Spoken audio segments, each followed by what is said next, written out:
Hello. This episode was recorded a few weeks ago before the murder of George Floyd and the waves of protests across the city and the country.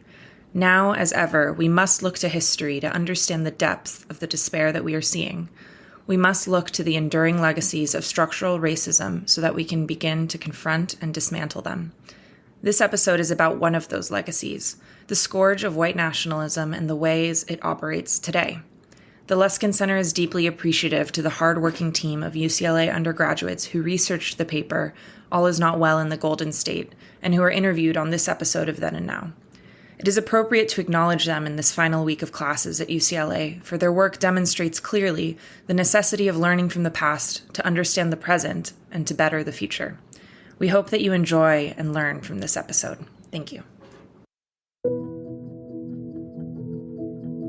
Welcome to Then and Now, brought to you by the UCLA Luskin Center for History and Policy. We are dedicated to studying change in order to make change, linking knowledge of the past to the quest for a better future. Every week, we interview thought leaders, historians, researchers, and policymakers about what happened then and what that means for us now. Welcome to Then and Now, a new podcast sponsored by the Luskin Center for History and Policy at UCLA, where we study change in order to make change. I'm David Myers. I teach in the UCLA Department of History and direct the Luskin Center. The goal of the podcast is to bring the past into conversation with the present, and in doing so, to understand better how we got where we are so that we can imagine alternate and better futures. We're pleased to welcome today three UCLA undergraduates, Grace Johnston-Glick, James Nee, and Gavin Quan, who contributed to a forthcoming Luskin Center report called All Is Not Well in the Golden State, the Scourge of White Nationalism in California. This is a most timely subject since white nationalism has inspired acts of murderous violence in recent years in Pittsburgh, Poway, California, Christchurch, New Zealand, and El Paso, Texas, among other places. And today, in our current COVID-19 era, white nationalists are disseminating conspiracy theories, claiming that Jews, among others, are responsible for spreading the virus. Grace, James, and Gavin were part of a team of a dozen researchers, most of whom were UCLA undergraduates, who explored the persistence of white nationalism with a particular interest in its long-standing presence here in California, which seems somewhat ironic given California's reputation as a liberal, progressive state open to all comers. And that's an irony that we'll have an opportunity to explore in the show. But first, I'd like to welcome Grace, James, and Gavin to Then and Now. Welcome. Thank you. Thank you. Good. So let's begin with a simple question. What drew you to this research project? Why were you drawn to study white nationalism? Grace. Well, we were all a part of a class that you taught actually on the history of anti-Semitism. And I think, just from that starting off point, it was clear that we all had an interest in the topic because we signed up for a class like that. And for me personally, my background is really specifically on 20th century American history. So I knew I could have something to add, and it was very topical and worthy subject for research. Good. James. So, as Grace said, I was part of that history of anti-Semitism class, and that certainly drew my attention to the topic. Also, I had been already doing some research work for the Luskin Center for History and Policy beforehand, working on a report on anti-Semitism around the world. And even though I was looking at Russia, Ukraine, and Poland, it brought to my mind and to my attention the fact that anti-Semitism is quite unfortunately alive and well in the world. And so when I heard about this report, it brought to my attention that it's alive and well in California as well. And so that was one of the main reasons why I really engaged with this work. Thank you. Gavin, what drew you to the project?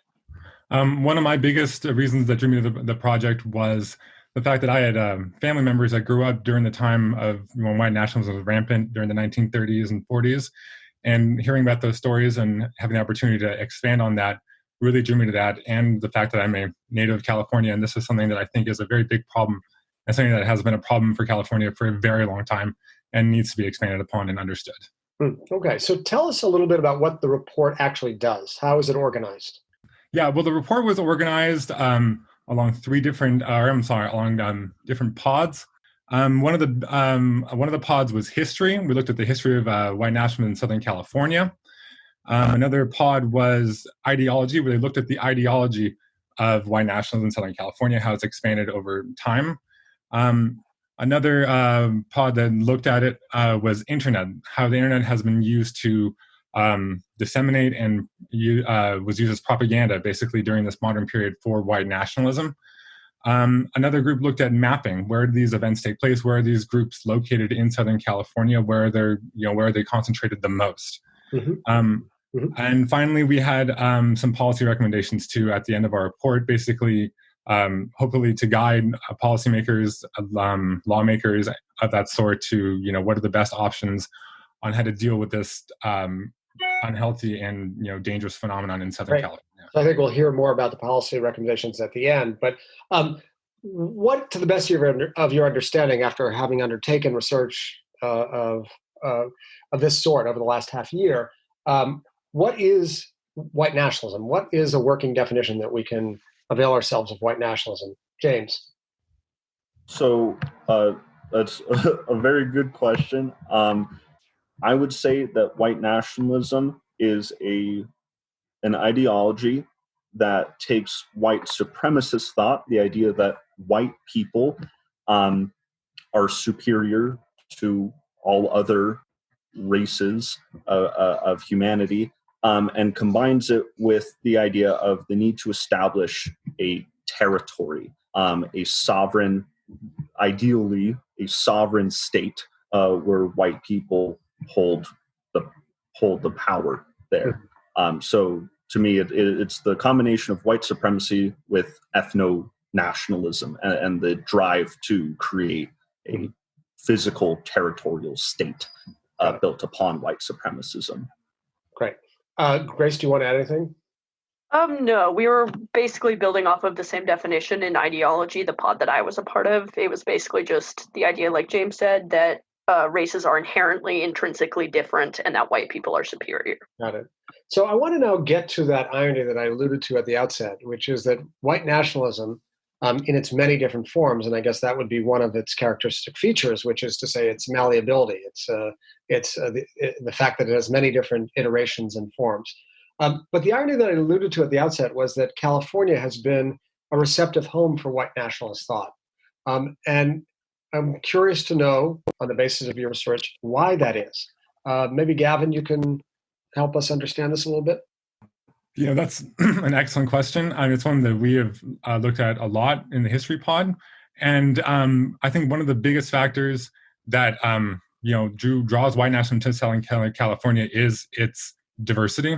One of the biggest factors is diversity. It's always been a very diverse area, whether it be influxes of Mexicans, people coming from Southern, Eastern Europe. It has always been an influx of immigrants. And I think that's one of the reasons why it's always been here in Southern California is America has a very long nativist tradition. And I think this is a perfect place for it to play out in Southern California. Yeah, it's almost as if those who come to California project onto it their sense of what their America could be. So for some, it is open and boundless and eternally sunny. And for others, it's a place where they can live without the intervention of the government. It's so big that you can sort of disappear into your own enclave. And it seems as if both of those visions coincide and clash in the actual physical terrain of this state. James, did you want to add anything? Well, I would say to more specifically explain the influx of immigration is that there's also immigration from within the United States, but of a very different sort than, say, people coming from Mexico or coming from Southern and Eastern Europe. And that's a large amount of white flight from the Midwest over to California. So in the early 1900s, when many African Americans had come and were coming up into the Midwest, many racist whites not to generalize, but I mean, they were fleeing from this increasingly Black population for that exact reason, that they were Black. So seeking to have some sort of white solidarity, they headed west. But obviously they did not find a quote unquote purely white population by any means. But I think that's what I would add. The that's immigration from the Midwest. That internal migration from the Midwest. And I think that brings us squarely to the heart of our historical inquiry, which leads me to ask, what forms did white nationalism take in this state? What was the arc of the evolution of white nationalism in the state of California? One of the 4 pods of this research project was devoted to history. And Gavin, you were part of that pod. What does that arc look like? Can you give us a sense? In the beginning of it, we see large groups. These are the KKK, the Silver Shirts, the German American Bund. These are coming from 1900 through to 1940, specifically 45. But these are the big groups. They had multiple thousands, tens of thousands of members in them. They were operating. They had, working together. A lot of the times they were coming together trying to influence politics. At some points, there were even, coups to take over cities in Southern California, specifically San Diego. After the World War II, during the Cold War, we still have large groups, specifically the KKK, still operating, but they're becoming smaller. Something happens after World War II when these groups really get scrutinized. So they're not as public. They're still very much in the public eye, but they're not getting as much support as they were during the World War II years. So can we just go back pause for a second and just maybe drill down a little bit on that pre-World War II era.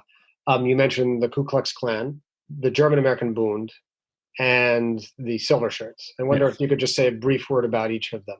Yes. The KKK, the Ku Klux Klan, is probably the longest lasting white nationalist group in Southern California. They came here almost immediately after the end of after the Civil War, escaping, a lot of the oppressive policies that were happening towards Southern slaveholders and people that were in the Confederacy, and they came to California. A lot of them were former Confederate officers, served in the Army, and they formed the KKK here, and pretty much ran a reign of terror against anyone who wasn't white. In Southern California, right after the Civil War, there weren't too many African Americans, but they targeted Mexican Americans, and specifically Catholics, who they thought were especially subversive. The German American Bund became active. I think they were active actually during World War I and during World War II, basically to create support for Germany during these wars. They, a lot of times are actually called the American Nazi Party, mainly because they had such close ties with the Nazi Party in Germany.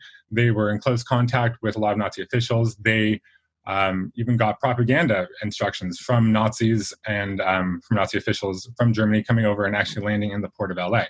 The Silver Shirts were another very large, actually they spread across the United States, white nationalist group that operated in the 1930s and 40s. They were headed by a man named Pelly, Dudley Arthur Pelly, and were very much most active in Los Angeles and San Diego, where they actually partnered with the German American Bund and distributed leaflets promoting Nazi propaganda and most specifically anti-Semitism. They were they tried to target synagogues and Jewish community centers, and were pretty much trying to just dump propaganda everywhere about the dangers of Jews.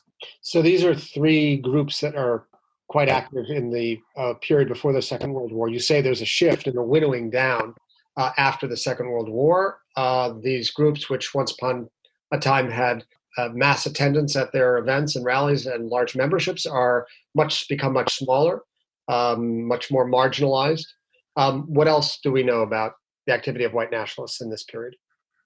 Well, this is when we see, I think, really the malleability of white nationalism. They're able to shift their focus away from Mexican Americans and Catholics during the pre-World War II year. They're still going to be against Jews, but we see them start taking on aspects of anti-communism. They start going after communist groups, and big anti-communist groups with white nationalist tendencies start to arise, such as the John Birch Society, very active, and just looking at basically how these groups are changing. They're able to shift their animosity to a different group to stay viable within the public. Mm-hmm. So the John Birch Society, it seems to me, is in some sense more mainstream. It attracts a more mainstream conservative right clientele than, say, the KKK. And at the same time, those who hold to extremist views, extremist racist views, who might believe that the John Birch Society is too moderate, what happens to them? Do they disappear? No, they don't. They're still around. A lot of that can be found in like the KKK. They're still much more radical at this point than the John Birch Society.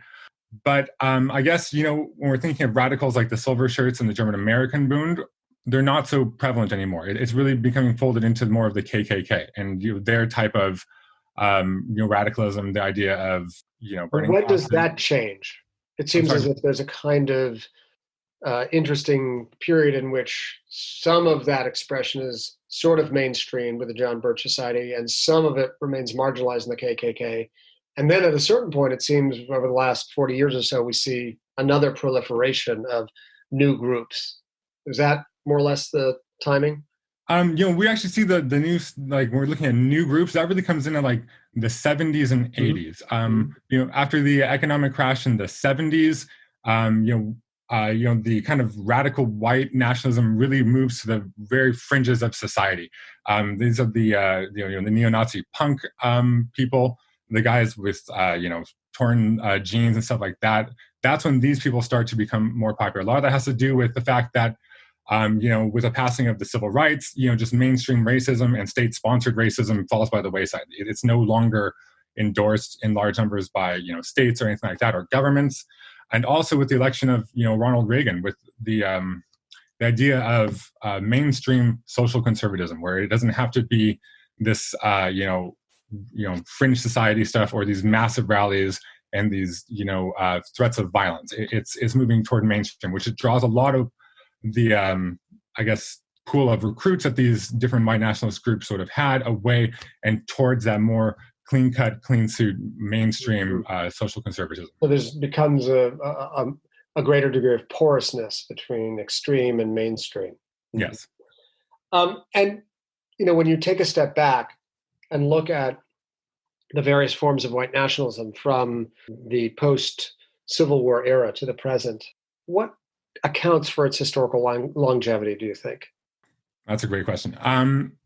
I think in my opinion, like I said, I think it's the malleability, the ability to shift its animosity to keep itself viable. Mm-hmm. I think that has a lot to do with it. I think the idea of using anti-Semitism, that it's a core, theoretical, fundamental, part of their, ideology is a huge part too. Anti-Semitism is so far-reaching. It's so prevalent in so many different societies and so many different cultures that I think it's a good binding agent to pull people together, to have that longevity. Right. It's always something that's reared its ugly head, and it's probably something that's just not going to go away, unfortunately, for a long time. Okay, well, that seems like a good opportunity to shift our focus from the historical features of the phenomenon, white nationalism in California, to some of the ideological foundations of white nationalism. And that's a topic which, Grace, you and your team devoted your time to. So can you tell us what are some of the distinctive ideological features of white nationalism?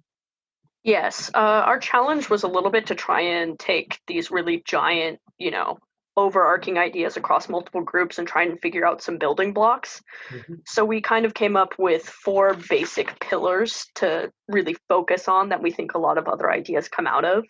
Mm-hmm. And those 4 pillars are anti-Semitism, white ethno-nationalism, anti-immigrant nativism, and hate speech. Okay, so what anti-Semitism we have heard about from Gavin just a minute ago. Can you tell us a little bit more about what each of those other ideological pillars represents? We kind of touched on it earlier in our opener while we were trying to define what white nationalism is as a whole. White ethno-nationalism is the idea that white populations are superior to other groups, ergo white populations need their own space in the form of a white ethno-state.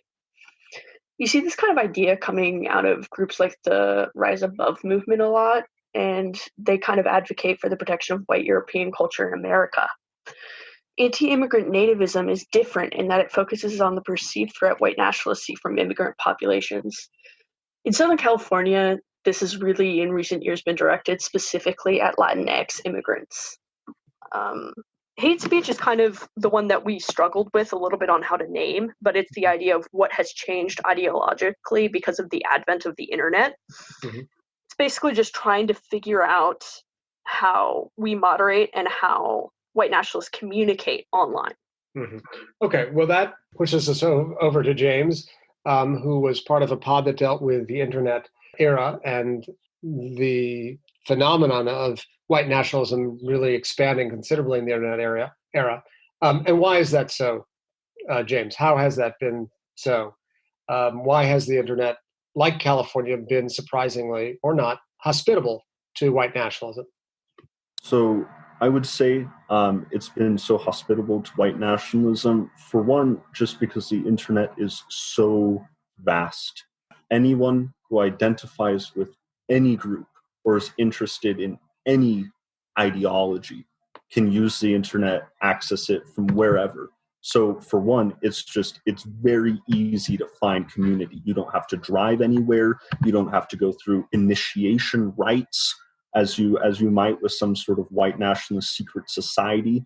You just type in 4chan.org/poll in your search bar and you're there. So for one, it's been hospitable just because of the ease of access. And this is not a phenomenon of the last couple of years. White nationalism made its way to the internet considerably before now. Yes, as early as the 90s. As early as the 90s.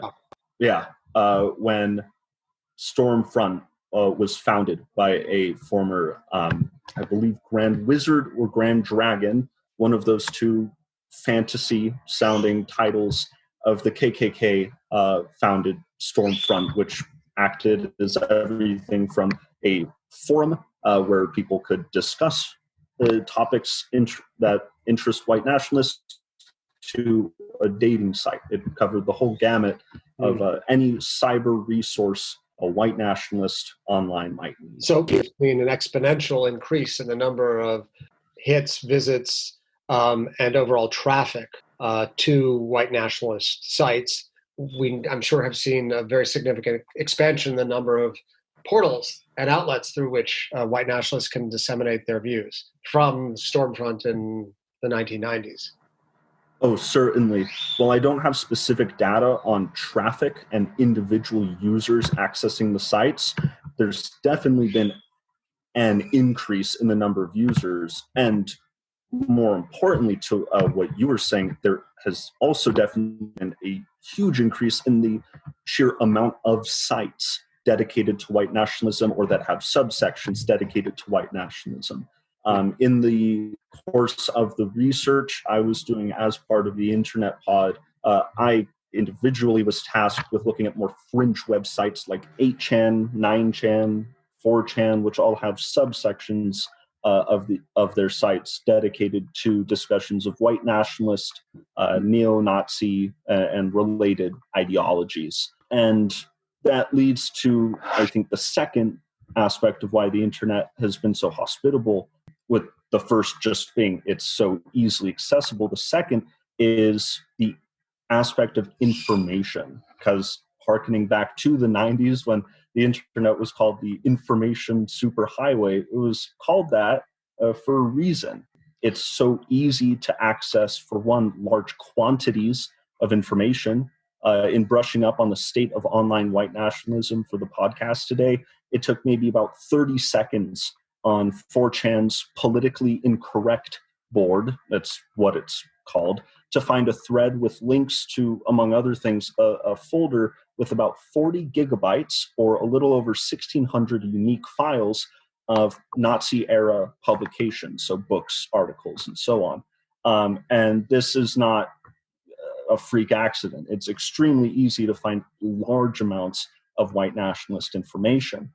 And moreover, it's very easy to quickly access this information. So not only is there a lot of it, but you can download it within minutes and disseminate it elsewhere, also within minutes. So the quantity and the speed of information and the access thereof is the second major part of why the internet has been so hospitable So it seems as if the report really deals with two interrelated phenomena, which is the surprising receptivity of California to white nationalist activity, and then the force multiplier of the internet and expanding the voices of white nationalists well beyond the state of California, even though California may be a particular hub.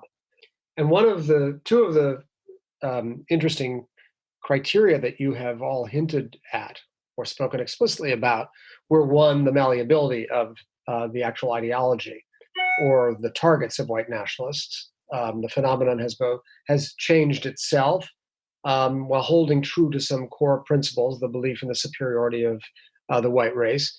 The targets of white nationalists have shifted variously over time, though certainly Jews, we've heard, have been a very frequent and persistent focus. So malleability, and then the porousness between fringe and mainstream seems also to be a feature of white nationalism in its most recent forms. And I know that is something that that you all were concerned about when you thought about what might we do to combat white nationalism. You forged a series of policy recommendations that really tried to get at the danger of that porousness. And I'd like to hear now from Grace about what you think can be done, understanding that this report is unlikely to kill off white nationalism, but at the same time, you felt it important to propose something concrete enough to actually make a difference. So what was that? Yeah, it was pretty difficult trying to figure out how to really talk about putting limits or putting some kind of, gauge on white nationalist speech, because you start to really infringe on the freedom of speech that we have in this country. So it's kind of hard to make sure that you can preserve both those ideas, protection and, limits.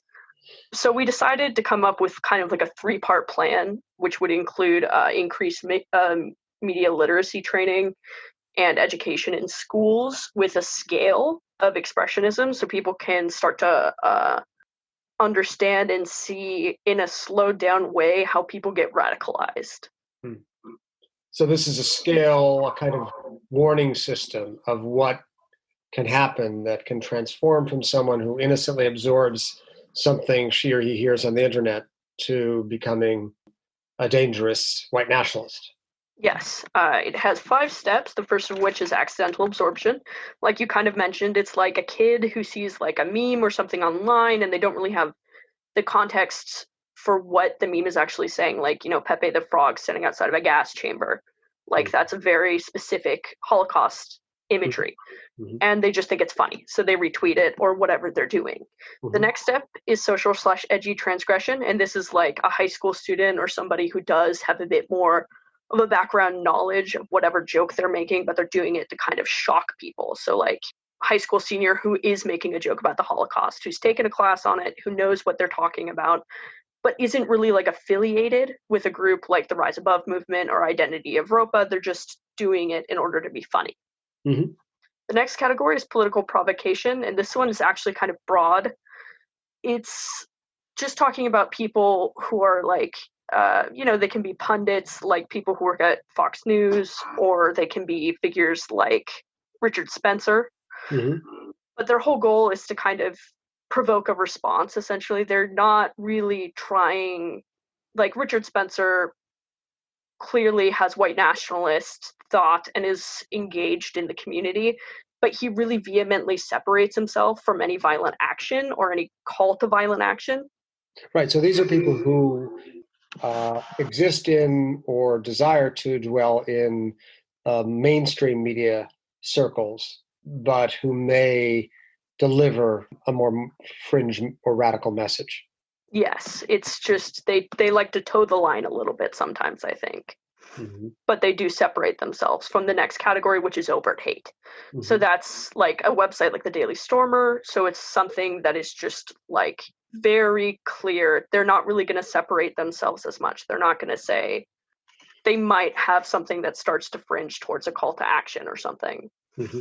And our final category is physical violence. So like, as you can see, there's kind of a little bit, even within our scale, this idea of the fringe can slide.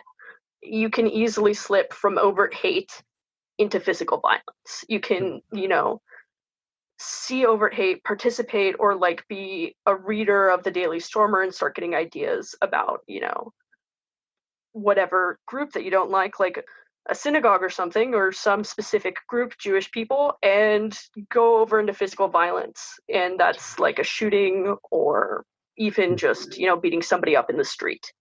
So this all seems very intuitive, the scale that you've suggested, but I don't know that it has been broken down in precisely this way, that to allow us to adopt a kind of early warning system. So thank you for offering that. And maybe by way of conclusion, you can just very briefly tell us, each of you, what you hope this report will do. What effects do you aspire to with this report? Grace? Yeah, I think for me, it's just about giving people some more context and some greater understanding for how we got here and in this moment. Because I think a lot of people have these ideas about white nationalists that they're unsophisticated and that they're not really a threat, maybe since we're in California, it's more of like a southern or rural background thing. And I think this report really makes it clear that white nationalism isn't really geographically locked. It's really a threat across the country, and that even if their messages might be kind of crude or might be, written in language that isn't as complicated as like an academic text, the way that it's developed and the way that it's spread can be very complicated and very sophisticated. Mm-hmm. James? So one thing I'm really hoping for with this report, and that I expect from this report once it's released, is education. For one, giving parents, guardians, and teachers information that's just crucial in being able to identify, first off, what white nationalism is, but also what it looks like, especially in the early stages with older children and adolescents. And I think with this educational potential of the report, as Grace was saying, the ability to contextualize the phenomenon of white nationalism, give background, and increase understanding, not necessarily in the sense of making people feel empathetic for white nationalists and wanting to ally themselves with white nationalists, but at least understanding that what white nationalists adhere to and what they think. Because when you don't even understand those basic tenets of their thought, miscommunication arises and you get this cordoning off of just one group of people here and then white nationalists right over and here. With slick packaging and easy internet access, white nationalist ideas can seem more attractive than they actually are. But with historical context and the kind of ideological analysis you provide, people can see the phenomenon for what it really is, which is a grave danger to society. Exactly. Gavin? What I really hope that people get out of this report, and I expect people, once they read it, to have this dialogue, is understand that this is not a new phenomenon. White nationalism is not a new phenomenon for California. It may be more prevalent right now. It may be more in the news, but this is something that California has been dealing with for over 100 years. And we need to start this dialogue to understand what about Southern California makes it such a hospitable place for it. Mm-hmm. Understand what about our society, our culture is allowing for this to take hold here and to blossom in this day and age, and to understand why. Force us to ask and maybe take off our self-congratulatory caps and ask, what is it in our midst that permits this? Well, this has been really interesting, and I am privileged to have worked with all of you since the spring of 2019, and I look forward to the release of the report.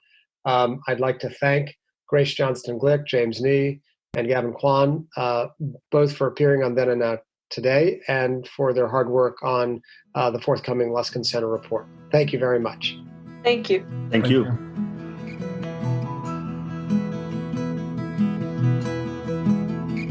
Thank you for joining us this week on Then and Now. Then and Now is brought to you by the UCLA Luskin Center for History and Policy, where we study change to make change. For more on our work, follow us on Twitter and Facebook at our handle, @LuskinHistory. Our show is produced by Maya Ferdman and David Myers, with original music by Daniel Reichman. Special thanks to the UCLA History Department for its support, and thanks to you for listening.